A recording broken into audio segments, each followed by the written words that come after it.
B.Ed second year, विषय हिंदी। आज lesson हमारा 7 चल रहा है। तो हम व्यंजन के बारे में बता रहे थे। तो व्यंजनों के 5 वर्ग होते हैं, के वर्ग, चे वर्ग, टे वर्ग, ते वर्ग, पे वर्ग।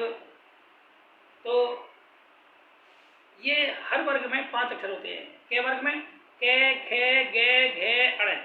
चे वर्ग में चे, छे, जे, झे, अड़े। टे वर्ग में टे, ठे, डे, ढे, अड़े। ते वर्ग में ते, थे, दे, धे, ने। और पे वर्ग में पे, फे, बे, भे, में। ये इस तरह से होते हैं। तो प्रत्येक वर्ग के प्रथम 2 वर्ण के, खे, चे, छे, ते, थे और पे, फे तथा चौथे वर्ण कोमल तथा प्रत्येक वर्ग का अंतिम आधार अनुनासिक कहे जाते हैं। अनुनासिक वर्ण अल्प प्राण कहे जाते हैं, जिन ध्वनियों में कंपन नहीं होता। अघोष तथा जिसमें कंपन होता है सघोष कहते हैं। इन्हें इस प्रकार हम स्पष्ट करते हैं। अवयव अंग हो गया एक पार्ट में, दूसरे में अघोष व्यंजन स्पर्श हो गया और तीसरे में सघोष में 2 पार्ट हो गए, व्यंजन स्पर्श और स्वर। तो अवयव अंग में हमने 5 पार्ट लिए, कंठ, तालु, मूर्धा, दंत, ओष्ठ और छठा है नासिका। तो कंठ के आगे जो अघोष व्यंजन में स्पर्श में है, तो कंठ में क्या आएगा, के, खे, और व्यंजन स्पर्श में आएगा आगे के 3 अक्षर गे, घे, अणे। और स्वर में क्या आएगा, बड़ा ऊ और बड़ा आ। तालु में क्या हो गया, चे, छे और सेसलगम वाला से। तो लेकिन व्यंजन स्पर्श में आ जाएगा जय, झे, अणे और ये। लेकिन स्वर में आएगा छोटी ई और बड़ी ई। मूर्धा में टे, ठे और 66 कोण वाला से। लेकिन व्यंजन स्पर्श में आ जाएगा डे, ढे, अणे और फिर आ जाएगा रे। लेकिन स्वर में आएगा री। दंत में आ जाएगा ते, थे, फिर आएगा से सब्जी वाला से। और व्यंजन स्पर्श में आ जाएगा दे, धे, ने, ले। और स्वर में कुछ नहीं है। ओष्ठ में पे, फे और व्यंजन स्पर्श में आ जाएगा बे, भे, में, वे।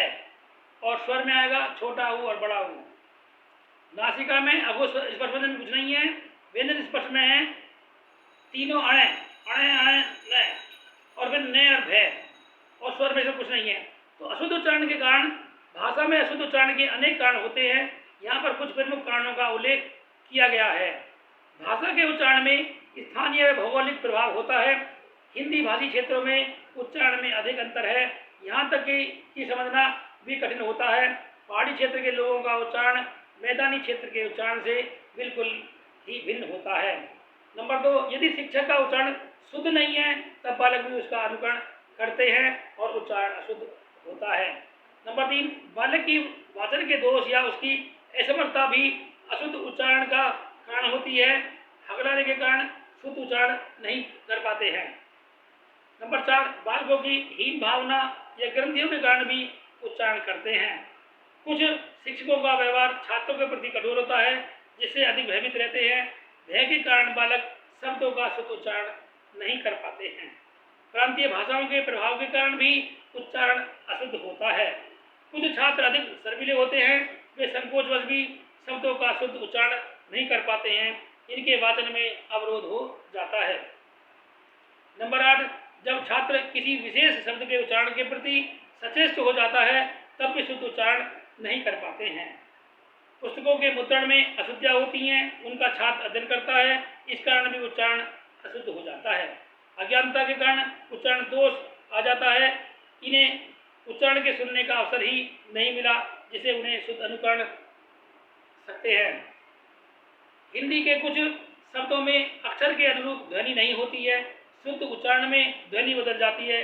जैसे स्टेशन के स्टेशन, स्कूल, स्कूल उच्चारण किया जाता है। इसी प्रकार स्पीकर, स्पीकर परंतु ध्वनि के अनुसार सटेशन भी करते हैं, स्पीकर भी कहते हैं। ग्रह को ग्रह कहने की अशुद्धि करते हैं। क्षेत्रीय भाषाओं पंजाबी, बंगाली आदि के शब्दों के उच्चारण के प्रभाव के कारण हिंदी भाषा में उच्चारण का दोष आता है। पंजाबी भाषा में दृश्य करके लिखा जाता है और बंगाली में ओकारांत करके बोला जाता है। इस सामान्य अशुद्ध उच्चारण के कारणों के अतिरिक्त व्यक्तिगत कारण भी होता है। पारिवारिक परिस्थितियाँ भी उच्चारण को प्रभावित करती हैं। माँ बंगाली है और पिता पंजाबी है, ऐसी स्थिति में बालक उच्चारण के संबंध में अपने को सुनिश्चित नहीं कर पाता है। अशुद्ध उच्चारण के कारणों को संक्षिप्त रूप में गिना सकते हैं। शिक्षक द्वारा अशुद्ध उच्चारण, मनोवैज्ञानिक कारण, प्रयत्न साधन, असावधानी, दुराभ्यास, सामाजिक प्रभाव, शिक्षण का प्रभाव, अज्ञानता का कारण, ध्वनि यंत्र में दोष होने के कारण बोली का प्रभाव आदि। आज का ये टॉपिक आपको कैसा लगा हमें जरूर कमेंट करके बताइए। आज के लिए इतना ही, धन्यवाद।